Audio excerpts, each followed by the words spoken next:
સુઈગામના ઉચોસણ ગામે ભારે પવન સાથે વરસાદ આવતા ઘરના પતરા તેમજ નળિયા ઉડ્યા। ગઈકાલે સાંજના સમયે અચાનક પવન સાથે વરસાદ આવ્યો હતો, જેમાં ઉચોસણ ગામના ખેતરોમાં રહેતા ખેડૂત પરિવારના ઘરના પતરા તેમજ નળિયા ઉડ્યા હતા, જેમાં ઉચોસણ ગામના ઠાકોર અમરતજી ભાવાજીના પતરા તેમજ નળિયા ઉડ્યા હતા, તેમજ ઉચોસણ ગામના ઠાકોર દુદાજી હીરાજીના ઘરના પતરા ઉડ્યા હતા, તેમજ રાઠોડ પરવીનભાઈ હરજીભાઈના ઘરના પતરા ઉડ્યા હતા।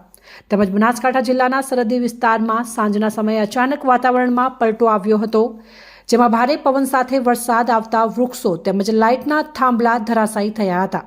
વીજ પુરવઠો પણ ખોવરાયો હતો, જેમાં ભારે પવન અને વરસાદને કારણે સરહદી પંથકમાં ભારે નુકસાન થયાના અહેવાલો સામે આવ્યા છે।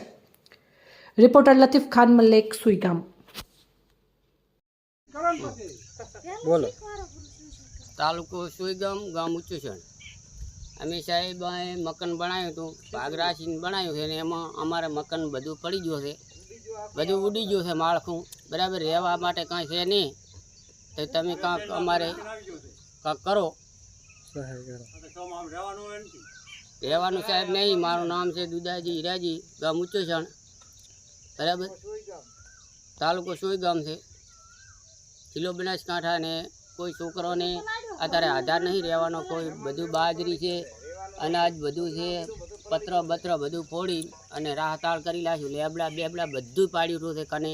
અને અમે નીકળી ગયા છે ઘેરમાં, અંદરથી બહાર નીકળી ગયા છે, અને પછી અધેર થઈને અને પાછું ઠોકાડ્યું, એટલે અમે બચી ગયા છે।